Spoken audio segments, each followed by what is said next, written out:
നമസ്കാരം. സൂര്യദീപം അസ്ട്രോളജിയിലേക്ക് എല്ലാവർക്കും സ്വാഗതം. നമ്മൾ ഇന്നിവിടെ സംസാരിക്കുന്ന വിഷയം രേവതി നക്ഷത്രക്കാരുടെ 2026 വർഷം ജൂലൈ 1 മുതൽ 15 വരെയുള്ള ഭാരതീയ അസ്ട്രോളജി പ്രകാരമുള്ള ഫലങ്ങളാണ് ഇവിടെ പറയുന്നത്. ഇത് രേവതി നക്ഷത്രക്കാരുടെ പൊതുവായിട്ടുള്ള ഫലമാണ്. സ്ത്രീ പുരുഷ ഭേദമന്യേ ഏതൊരാൾക്കും വന്ന് ഭവിക്കുന്ന ഫലമാണ്. അപ്പോൾ ഫലത്തിലേക്ക് കടക്കുന്നതിന് മുമ്പായി നമ്മളുടെ ചാനൽ ഇതുവരെ സബ്സ്ക്രൈബ് ചെയ്തിട്ടില്ലെങ്കിൽ ഒന്ന് സബ്സ്ക്രൈബ് ചെയ്യുക. കൂടാതെ വീഡിയോകൾക്ക് ലൈക്ക് ചെയ്യാൻ മറക്കരുത്. അതോടൊപ്പം തന്നെ നമ്മളുടെ പൂജയിലുള്ള പ്രാർത്ഥനയിൽ നിങ്ങളെ ഉൾപ്പെടുത്തണമെന്നുണ്ടെങ്കിൽ നിങ്ങളുടെ പേര്, നക്ഷത്രം, ജന്മവർഷം, തീയതി എന്നിവ കമന്റ് ബോക്സിൽ രേഖപ്പെടുത്തുക. തീർച്ചയായിട്ടും പ്രാർത്ഥനയിൽ ഉൾപ്പെടുത്തുന്നതായിരിക്കും. അപ്പോൾ ഫലത്തിലേക്ക് കടക്കുകയാണ്. നിങ്ങളുടെ ജോലിയിലൊക്കെ നിങ്ങൾക്ക് പുതിയ ഉത്തരവാദിത്തങ്ങളൊക്കെ ഏറ്റെടുക്കേണ്ടതായിട്ട് വരും. സംഘടനാ വൈഭവം ഒക്കെ നിങ്ങൾക്ക് വന്നു ചേരുന്നതാണ്. അതുമൂലം നിങ്ങൾക്ക് നിങ്ങളുടെ തൊഴിലില് വളരെയധികം കീർത്തിയൊക്കെ അനുഭവപ്പെടുന്നതാണ്. അതുമൂലം നിങ്ങൾക്ക് മേന്മയുണ്ടാവുന്നതാണ്. വിദേശ ബന്ധമുള്ള ജോലിയുള്ളവർക്കൊക്കെ നേട്ടമുണ്ടാകുന്നതാണ്. വിദേശത്തുള്ളവർക്കും നേട്ടമുണ്ടാകുന്നതാണ്. അതുപോലെ തന്നെ IT കമ്പനിയിലൊക്കെ വർക്ക് ചെയ്യുന്നവർക്കും വളരെയധികം നേട്ടമാണ്. അതുപോലെ തന്നെ ട്രാവൽസ്, കയറ്റിറക്കുമതി രംഗങ്ങളിലൊക്കെ ജോലി ചെയ്യുന്നവർക്കും ബിസിനസ് ചെയ്യുന്നവർക്കും ഒക്കെ വളരെ നേട്ടമുണ്ടാകുന്ന ഒരു സമയമാണ്. ജോലി മാറാൻ ആഗ്രഹിക്കുന്നവർക്കൊക്കെ ജൂലൈയിലേക്ക് ജോലി മാറാൻ കഴിയുന്നതാണ്. ഇന്റർവ്യൂകളൊക്കെ അറ്റൻഡ് ചെയ്യാൻ ആഗ്രഹിക്കുന്നവർക്കൊക്കെ ഇന്റർവ്യൂകളൊക്കെ അറ്റൻഡ് ചെയ്യാൻ പറ്റുന്ന ഒരു സമയമാണ്. ജൂലൈ ആദ്യവാരം നിങ്ങൾക്ക് വളരെയധികം നല്ലതാണ്. ജോലി സംബന്ധമായിട്ട്, തൊഴിൽപരമായിട്ട് നിങ്ങൾക്ക് വളരെയധികം നല്ലൊരു സമയമാണ് ഈ ജൂലൈ ആദ്യവാരം എന്ന് പറയുന്നത്. പുതിയ പ്രൊജക്ടുകളൊക്കെ എടുത്ത് ചെയ്യാൻ കഴിയുന്നതാണ്. ബിസിനസ് പരമായിട്ടും ആദ്യ ആഴ്ച നിങ്ങൾക്ക് നല്ലതാണ്. പുതിയ സംരംഭങ്ങളൊക്കെ തുടങ്ങാൻ ആഗ്രഹിക്കുന്നുണ്ടെങ്കിൽ ജൂലൈ ആദ്യവാരം നിങ്ങൾ തുടങ്ങുക.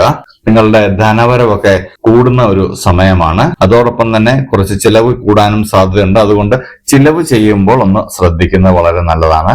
നിങ്ങൾ കൂടുതൽ യാത്രകളൊക്കെ ചെയ്യുന്ന ഒരു സമയമാണ്. അത് ബിസിനസ് പരമായിട്ടും തൊഴിൽപരമായിട്ടും നിങ്ങൾക്ക് അതിനുള്ള ആവശ്യകതകളൊക്കെ വരുന്നതാണ്.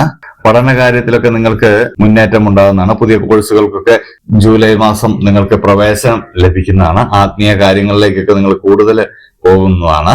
കടം കൊടുത്ത പണമൊക്കെ നിങ്ങൾക്ക് തിരികെ ലഭിക്കാനുള്ള സാധ്യത വളരെ ഏറെയാണ് ഈ ജൂലൈ ആദ്യവാരം. നിങ്ങൾ മറ്റൊരു കാര്യം ശ്രദ്ധിക്കുക, ഊഹക്കച്ചവടത്തിലൊക്കെ ചെന്ന് ചാടുന്നത് അത്ര പറ്റിയൊരു സമയമല്ല. രാഹുവിന്റെ ചെറിയൊരു ദോഷവും അപഹാരവും ഒക്കെ നിങ്ങൾക്ക് കാണുന്നുണ്ട്.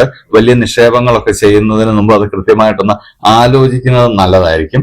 ഷെയർ മാർക്കറ്റിങ്ങിലും അതുപോലെയുള്ള ഊഹക്കച്ചവടങ്ങൾ ചെയ്യുന്ന കാര്യങ്ങളിലൊക്കെ ഒന്ന് ശ്രദ്ധിക്കുക എന്നുള്ളതാണ്. ഭവനത്തിലെ ശുഭകാര്യങ്ങളൊക്കെ നടക്കാനുള്ള സാധ്യത കാണുന്നുണ്ട്. വിവാഹം, ഗൃഹപ്രവേശം പോലെയുള്ള ശുഭകാര്യങ്ങൾക്കൊക്കെ പറ്റിയൊരു സമയമാണ്. നിങ്ങളുടെ പ്രണയസാഫല്യം ഉണ്ടാകുന്ന ഒരു സമയമാണ്. അല്ലെങ്കിൽ പങ്കാളികളുമായിട്ട് അകന്നു കഴിഞ്ഞിരുന്നവർക്കൊക്കെ ഒരു അടുക്കുവാനുള്ള ഒരു സാഹചര്യം ഉണ്ടാകുന്നതാണ്. മനസ്സ് തുറന്ന് സംസാരിക്കാൻ പറ്റുന്ന ഒരു സമയമാണ്. എങ്കിലും ഒരു യാത്രയൊക്കെ പോകുന്നത് വളരെ നല്ലതാണ്. ഒരുപാട് കാലമായിട്ട് സന്താനങ്ങളില്ലാത്തവർക്ക് സന്താനങ്ങളൊക്കെ ഉണ്ടാവാനുള്ള ഒരു സാധ്യത കാണുന്നുണ്ട്. സന്തോഷ വാർത്തയൊക്കെ കേൾക്കുന്ന ഒരു സമയമാണ്.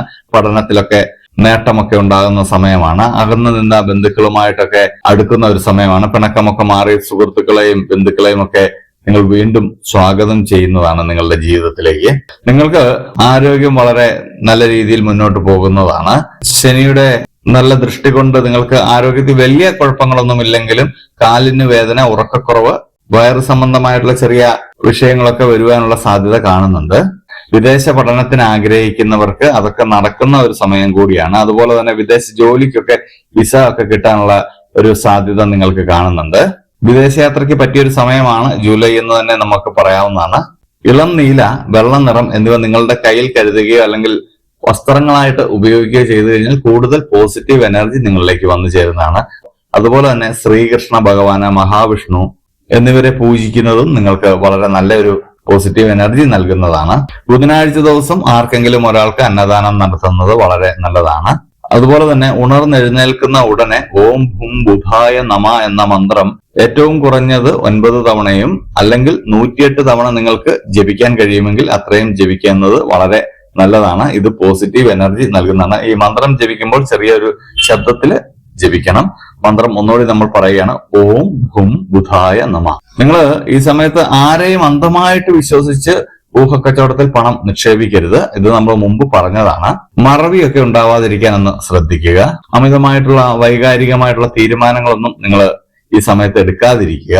അശ്വതി, ഭരണി, കാർത്തിക എന്നീ നക്ഷത്രങ്ങൾ ഈ ജൂലൈ 1 മുതൽ 15 വരെ വരുന്നുണ്ടെങ്കിൽ ആ ദിവസങ്ങളിൽ പ്രധാനപ്പെട്ട കാര്യങ്ങൾ നിങ്ങൾ തീരുമാനമെടുക്കാതിരിക്കുന്നതാണ് നല്ലത്. തീരുമാനമെടുക്കുകയാണെങ്കിൽ ശ്രീകൃഷ്ണ ഭഗവാനെയോ മഹാവിഷ്ണുവിനെയോ മനസ്സിൽ ധ്യാനിച്ചതിന് ശേഷം മാത്രം തീരുമാനങ്ങൾ എടുക്കുക. അപ്പോൾ ഇത് ഒരു രേവതി നക്ഷത്രക്കാരുടെ പൊതുവായിട്ടുള്ള ഫലമാണ്.